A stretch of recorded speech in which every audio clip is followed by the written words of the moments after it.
Hey guys, welcome back to another video today. Today I'm going to be talking about something that I usually haven't posted on this channel. It's a little bit more of a techie video than gaming and video editing, although it does have something to do with gaming. For those of you who have been struggling with satellite internet and trying to play games on it or trying to game over a hotspot, I don't live in the middle of a city. I live out in the middle of literally nowhere. I currently live in Arkansas, and if you don't know about Arkansas, Arkansas is honestly near the bottom, if not at the bottom, of the states in the US that have little to no connectivity to the internet. Some places have really good internet, other places have little to none. Main providers over here are going to be your satellite internet companies for rural households looking to get connected online. For those of you who have younger kids, young adults, most likely they like to play games on their computers, their Xbox, their PlayStation, whatever. They want to play with their friends. Well, if you have satellite internet, that's next to impossible. If you work from home, it's also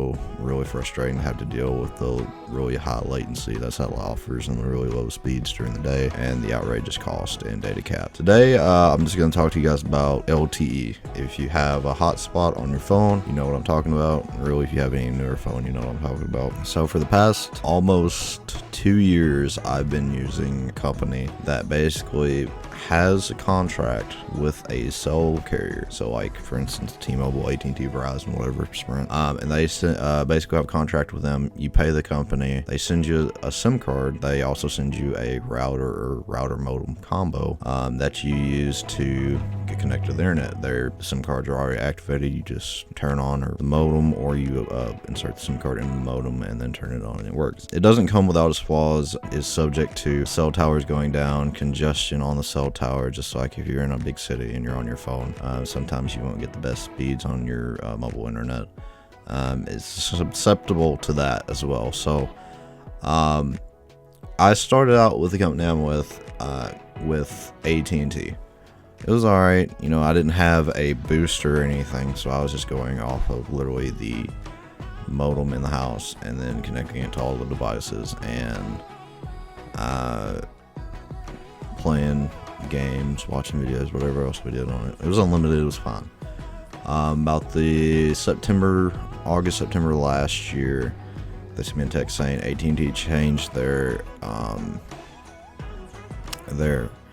contract agreement with that company and with all companies like them offering it. So it wasn't unlimited anymore. You were capped at 500 gigs, and if you went up to a terabyte of data usage per month, you were going to get your SIM card shut off, basically. So time goes on. It was about the February, March of this year. They sent out another text saying, hey, my internet just completely shut off for no reason. I was only averaging about 300 gigs of data a month, trying to manage it the best I could in a household of 4 people. And they're like, hey, yeah, AT&T has cut off a bunch of SIM cards. I won't go into too much detail about that for time's sake, but basically, if you had an upgraded router and the IMEI number on the router didn't match the one they had in the system for the SIM card, AT&T shut your card off. So I had upgraded my router because I had swapped to Verizon with this company last year. Verizon was kind of fake. They told them that they had the SIM cards had unlimited data, which turned out to only be 30 gigs of data usage a month, and then it slowed your speeds down to slower than dial-up, and I kid you not about that. So anyway, the only other option, I had ordered a T-Mobile SIM card with an AT&T SIM card after the Verizon incident, just to try it. At first it didn't work and I didn't understand why. But anyway, I just went to the AT&T card last year and just kept using it until this point. Then I went to T-Mobile, and for being out in the country, it didn't, and this location where I'm at, I'm not really that close to a T-Mobile tower. It didn't work that well, and then I had to do some fine tuning. Also last year I did buy a WeBoost Connect 4G outdoor antenna with an indoor cell phone booster and indoor antenna. So that increased my speeds a lot. I was going from like 5 to about 12 megs down on the AT&T sub card, and about 12 to 17 up on, and that was on AT&T. With T-Mobile, I'm getting about 20 down. I'll show you a few speed tests here. About 20 down, and in the ballpark of 20 down, depends during the day, it fluctuates, and about 3 up, 2 to 3 up. You're going to notice that with these SIM cards, your latency will kind of fluctuate. Most time it's not horrible, but as you can see, I've been running gameplay in the background this whole time, and I've been showing you the different games that I play on Xbox, PS4, and PC. Destiny 2 is on PC.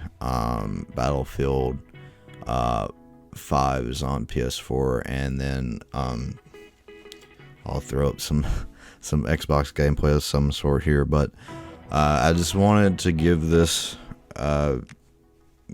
put this video out because I feel like it needs to go out. For those people who think there's no other option for you, this LTE internet is the most viable option right now. Don't settle for satellite. If you can't get any cell service or anything where you live, then obviously satellite's going to be the only option. But if you get cable, DSL, or fiber, get those. Don't go with satellite, and don't go with this internet if you live in town and can get cable and stuff. The price I pay a month is currently $95 a month for my internet, which in my opinion is outrageous considering that we don't get the best speed, and latency is also a factor. It's not a dedicated connection. You're liable to run into a lot of issues with like towers going down, being out for a couple days, and I guess it's kind of the same with living in town and having to deal with a cable company, but you're going to get a lot better experience with a cable connection or a fiber connection.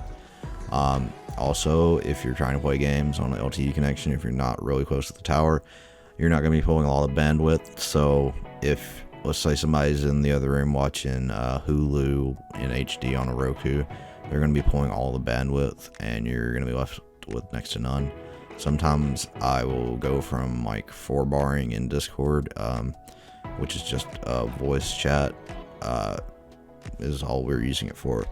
And then all of a sudden I'll drop down to like a 3 to 1 bar, and my ping is spiking through the roof. So those are things to keep in mind. You don't have very much bandwidth with this internet.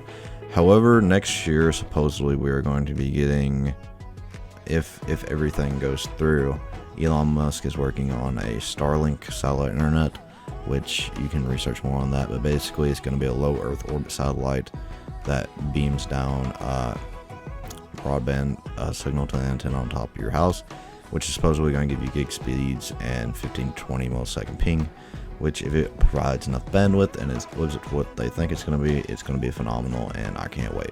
But anyway, guys, I wanted to make this video, and I hope you guys enjoyed it. If you have any questions, leave it down in the comments below. And if you want to see a network tour, how I have my network set up at home, I'll be more than happy to do that.